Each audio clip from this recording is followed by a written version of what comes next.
Olá pessoal, Capitão Daina aqui falando.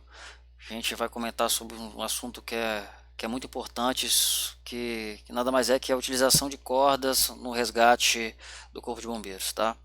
É uma questão que a gente tem que deixar muito bem claro para o nosso bombeiro qual que é o padrão institucional. O padrão institucional para resgate, sempre utilizando duas cordas, tá? E é isso que a gente vai bater aqui e vai falar das exceções, porque que às vezes a gente tem confusão sobre isso, tá bom?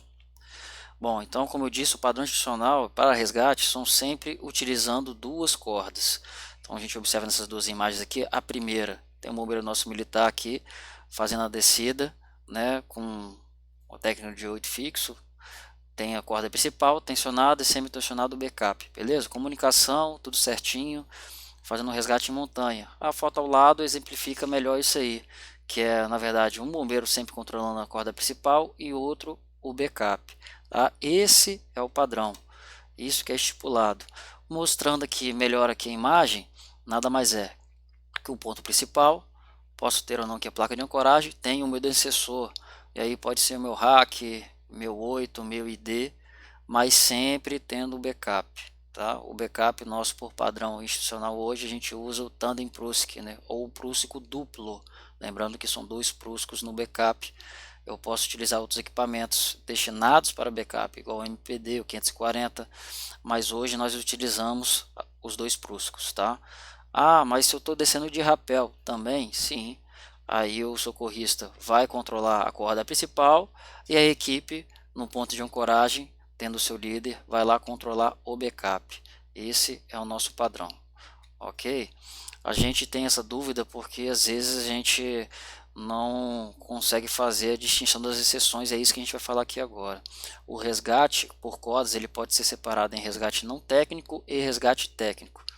Tá? A parte cinza do gráfico ali, e esse gráfico demonstra nada mais que a inclinação do terreno, até 40 graus a gente considera que é um resgate não técnico. Como é que eu sei essa inclinação? Eu não consigo medir naturalmente numa ocorrência, né? Na verdade a gente se baseia na questão da tensão. Se o maior peso, se a tensão daquele sistema montado está no chão, a gente considera que é um resgate não técnico. Por exemplo, uma pessoa vai lá e torce o tornozelo no Morro do Moreno na parte baixa ali. Nada mais que eu vou fazer ali é botar ela numa maca e carregar, segurando a maca, né? O socorrista segurando a maca. O peso vai estar onde? Vai estar ali no próprio socorrista que está carregando a maca. Naturalmente, a tensão não está em nenhum sistema, pelo menos a maior tensão não está no sistema de cordas.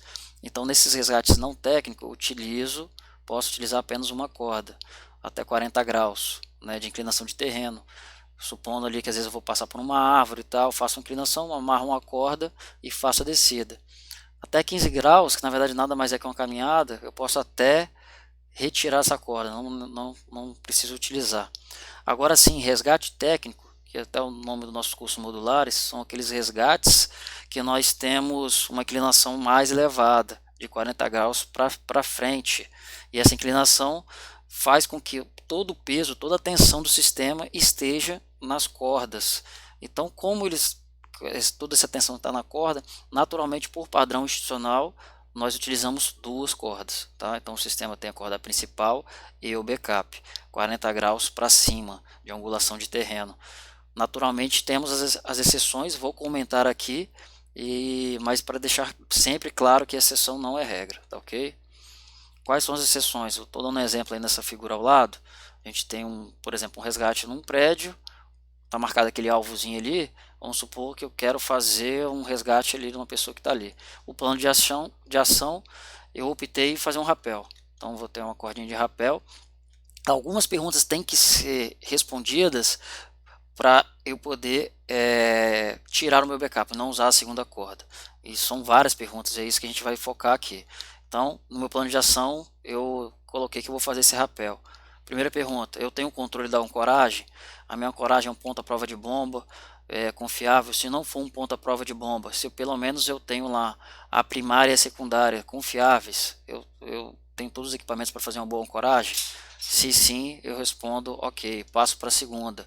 Eu tenho um controle de quina, essa minha transição de borda é bem feita, consigo fazer um controle aprimorado desse meu sistema, eu consigo não ter nenhum tipo de problema ali na quina viva, essa é uma questão. Se eu tenho um controle visual permanente do socorrista que está descendo, não só visual, mas como também de comunicação, se eu não perco contato com esse meu socorrista de maneira nenhuma, isso é uma pergunta que eu tenho que responder também. E por fim, se eu tenho controle da vítima, se a vítima é uma vítima estável, ela não está eufórica, mesmo eu colocando um Boldrier nela, um cinto de segurança, se ela já tiver ou não, ou um fraldão, se ela não tem nenhuma fratura ou um caso clínico grave, que eu não consiga ter esse controle.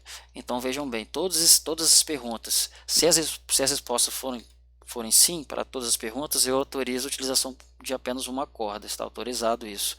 Observem que realmente é a exceção da regra. Eu tenho que ter no meu plano de ação, a minha guarnição, ela tem que ter todo o controle do cenário, desde lá da ancoragem, descendo para a quina, para a visualização do socorrista, até chegar na vítima, tá tudo ok, eu utilizo uma corda. Isso para quê, gente? Para controle e para segurança do nosso socorrista. É para isso, tá bom? Por isso que isso é exceção. E a segunda exceção, antes de falar da segunda exceção, só estou trazendo a imagem aqui do nosso prédio em Bento Ferreira. Por isso que nós fazemos o nosso treinamento sempre utilizando uma corda. Primeiro, naturalmente, porque nossos equipamentos são preparados, tem carga de trabalho de ruptura muito elevada, um fator de segurança elevado, então a gente pode confiar nos nossos equipamentos e numa emergência utilizar apenas uma corda vai safar. E porque lá no prédio também todos esses controles nós temos o controle lá da ancoragem, há muitos anos fazemos treinamentos no prédio, conhecemos lá o ambiente, temos o controle de quina, naturalmente as vítimas e os socorristas são nossos bombeiros, então por isso que nós utilizamos uma corda. Talvez por sempre utilizar uma corda só nesses treinamentos, a gente tenha a falsa impressão que essa é a regra, na verdade é a exceção, tá bom? E por fim, a última exceção aqui que eu queria trazer é quando a segunda corda inviabiliza o resgate. Tá? Como isso, por exemplo, um resgate em espaço confinado, a boca de visita às vezes é muito estreita e a segunda corda ali, o meu backup, vai atrapalhar a minha descida por algum motivo. Então o chefe de guarnição, a equipe, ele é responsável por abrir mão dessa segunda corda. Mas eu posso dizer assim tranquilamente para todos que 99% das ocorrências a gente vai conseguir sim usar a segunda corda, porque a gente vai fazer um controle, um planejamento, um controle de cena que eu consiga utilizar a segunda corda, e isso é importante para o socorrista, tá ok? Então aqui a gente fica com a frase que exceção não é regra, a gente trouxe as exceções aqui, mas a regra é sempre utilizar duas cordas, tá ok? Então esse era o vídeo, um vídeo curto só para falar sobre trabalho com cordas no bombeiro. Aqui no Espírito Santo, qual que é o padrão? Utilizar duas cordas, principal e backup. Todas as outras questões são exceções, porque eu tenho um controle do cenário como um todo, ou às vezes porque pode inviabilizar meu resgate à segunda corda, mas lembrando, isso é decisão tática da guarnição no local. A grande maioria das ocorrências a gente vai resolver sempre com duas cordas, e isso é primordial para a segurança do nosso socorrista. E da vítima também, naturalmente, né? É isso.